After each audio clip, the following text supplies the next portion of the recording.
With just 2 days left in the regular season, tensions were running high.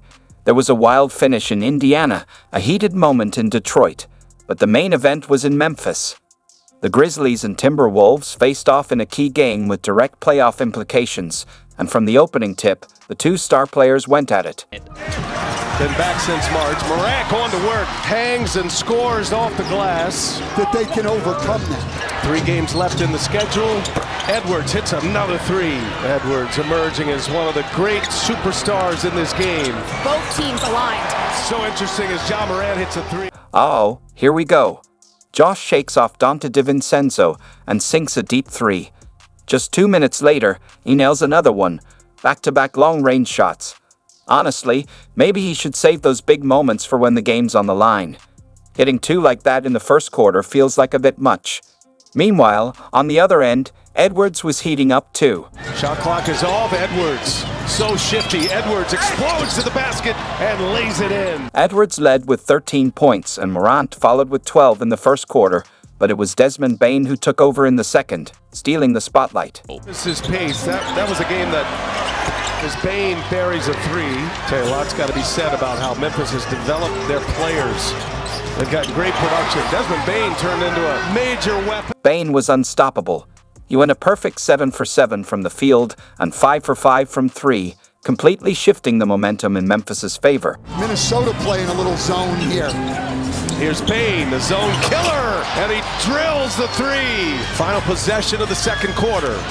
Bane, left-handed, lays it in. Wow, little finger roll. T-Rex dropped 19 points in the quarter, giving the Grizzlies a 5-point lead at halftime. But no one could have seen what was coming. Minnesota had exploded in the third quarter. Memphis beating up their own game right now. It's Randall with an answer on the other end. It's an area that's really dropped off as Edwards finishes through contact with that left hand and going back to the lines. That was a good example of it as Randall hits a 3 over Edey. Well, the Wolves' second chance here as Edwards hits a 3. Minnesota came out firing, going on a massive 26-2 run in just 5 minutes, led by Julius Randle. They quickly turned the game around, building an 18-point lead and leaving the Memphis crowd in shock. Everything was falling for the Wolves. Even the lucky bounces were going their way. Randall's got to put one up, does so, hits the rim, and the follow by the Ant-Man. And the Timberwolves weren't done. They went on to have the highest scoring quarter in franchise history, hitting an incredible 18 of 21 shots from the field during that stretch. That's not going to get it done. Nice lead, Edwards to Gobert on a rim run. Myself.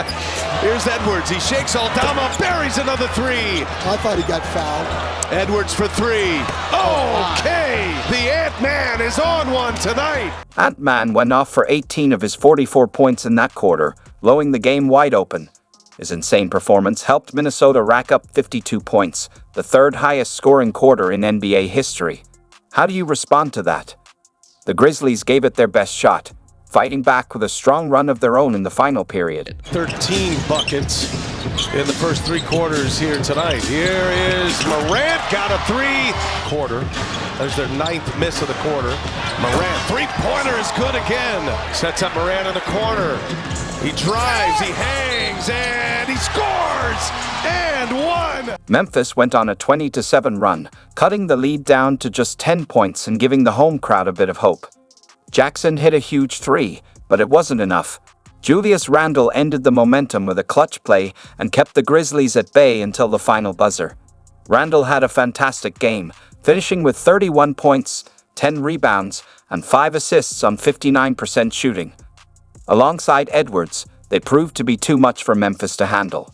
Now, both teams are tied for the 7th and 8th spots in the play-in tournament, and each will need wins in their last 2 games to have a chance at the playoffs.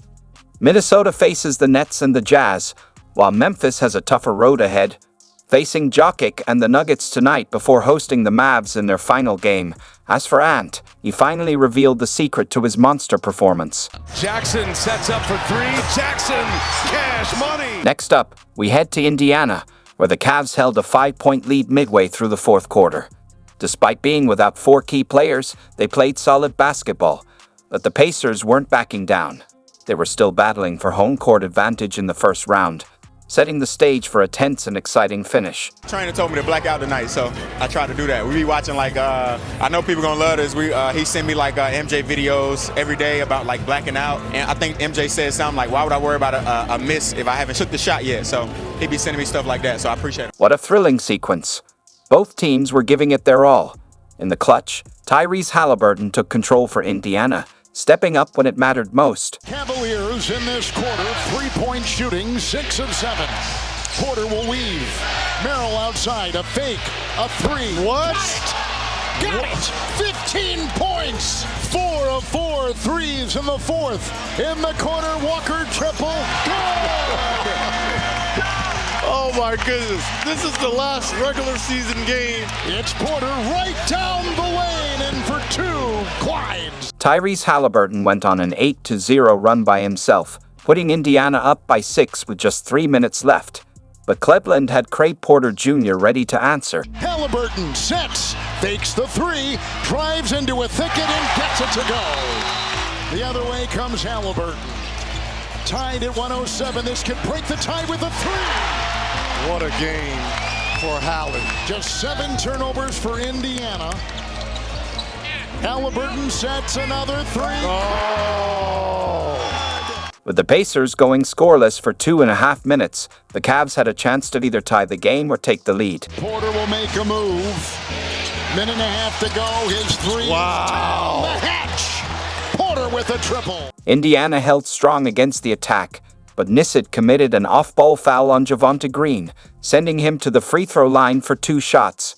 Green split the free throws, and with 20 seconds remaining, it was now Harley's turn to potentially deliver the dagger to Cleveland. Porter is there. The defense by Nembhard. Hooking it in. Thompson. Turner defends. Spinning. Outside a Cole. A fake. A three. No! Rebound ricochets out of bounds. Tyrese missed the 3, but Miles Turner grabbed a huge offensive rebound, giving Indiana another shot. The Cavs then fouled Aaron Nisid, who had a chance to make up for his earlier mistake by hitting both free throws. Unfortunately, he only made one, giving Cleveland one last opportunity to win the game. Halliburton, Nembhard. Inside cutting. Outside Halliburton with a three. No! Rebound Turner. Kicks it out. Foul Cleveland. What a finish. The Pacers held on for the win in a thrilling game. Rookie Jalen Tyson had a great look at the end but couldn't convert, allowing Indiana to secure the 4th seed in the East and home court advantage in the first round against the Bucks. Speaking of the Bucks, Giannis made sure his team got the job done quickly and efficiently. Porter has it now. Porter's got it. He'll step back. He'll feed inside. Tyson spins for the tie. No! Indiana wins! In just 25 minutes of play, the Greek Freak dominated with 28 points, 11 rebounds, and 5 assists on 65% shooting, all without a single turnover. His performance helped lead Milwaukee to their 6th straight win. I also have to give a shout out to Kevin Porter Jr. for stepping up big in the last 4 games. With Lillard out, KPJ took on the playmaking duties, averaging 21 points, 7 rebounds, 6 assists, and 3 steals, while shooting 43% from 3.